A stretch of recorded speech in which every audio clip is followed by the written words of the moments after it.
Hello dear friends and colleagues, I am Stanislav Chernonog, and today we continue our beloved practice, exercises for all ailments.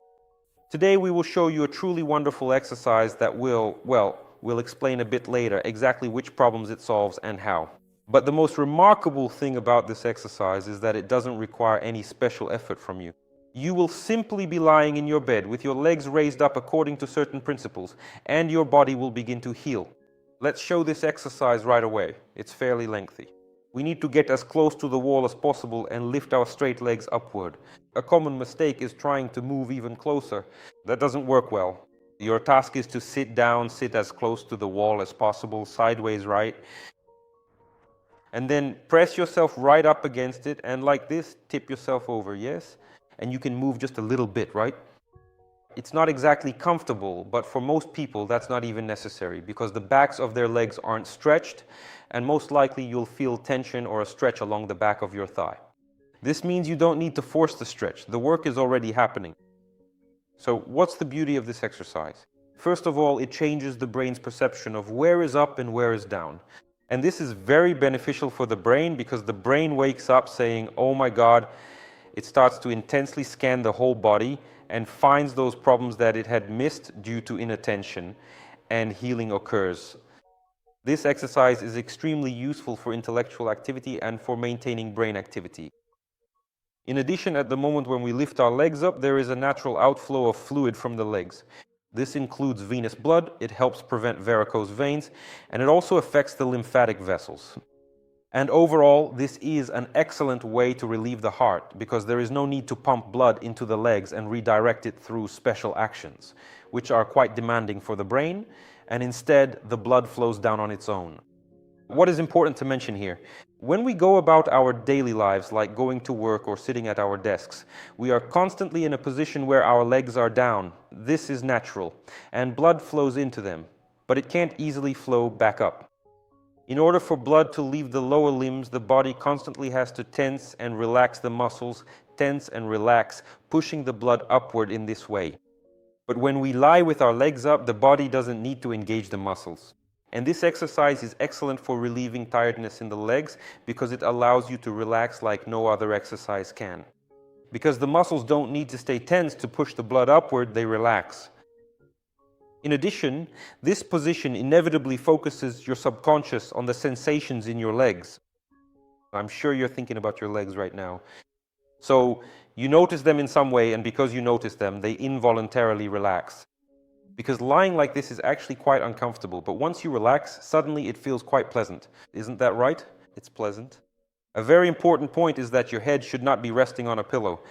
This is because we're stretching the entire back surface, the superficial back. It's important that the head is not elevated because this can injure the cervical spine in this position, since we've already reached the full length of the superficial back line.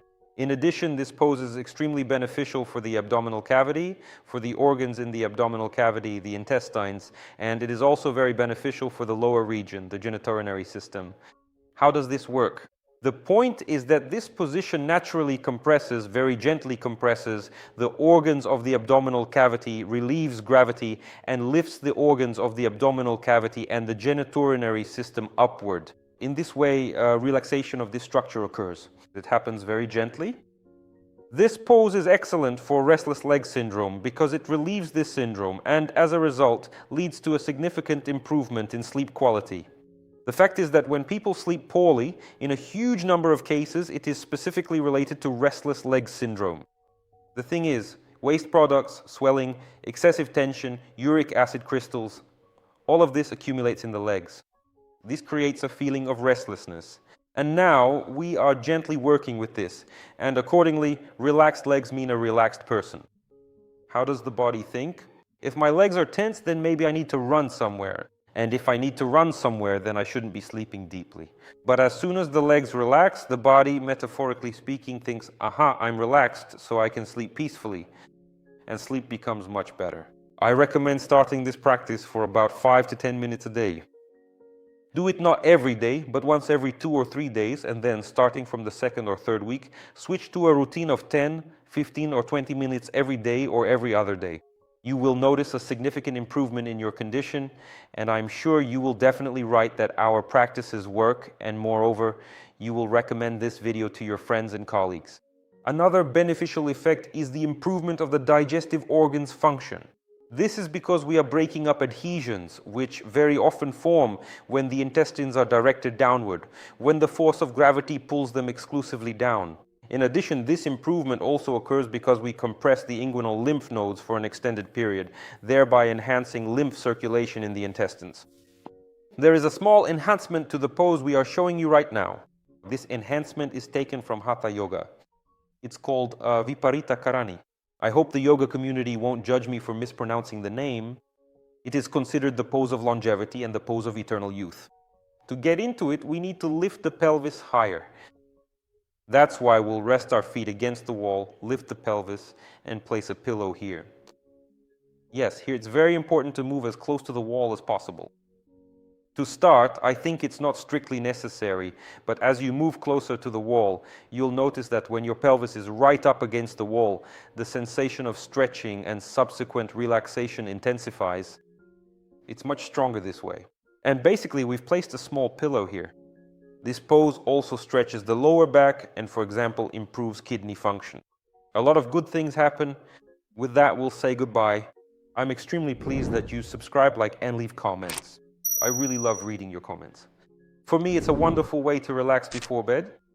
And now we'll briefly show how to exit this pose. See you next time, friends. Goodbye.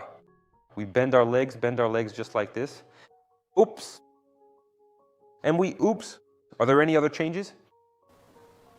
Do you feel anything? Well, I don't know. It feels kind of unusual to me. I've never done this exercise before.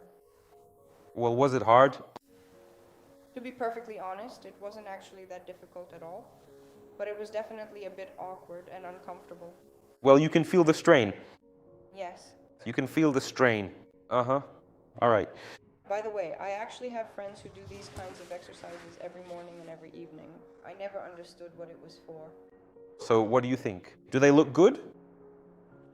Well, they look fine, yeah. All right, stop. No, okay, yes, he looks good. Well, I have an acquaintance. How old is he? 43 years old. Uh-huh. So he has no wrinkles, nothing like that. He's like, well, of course, he's not exactly skinny or super muscular, but... In good shape, basically. Yeah, in good shape. Yeah, thank you.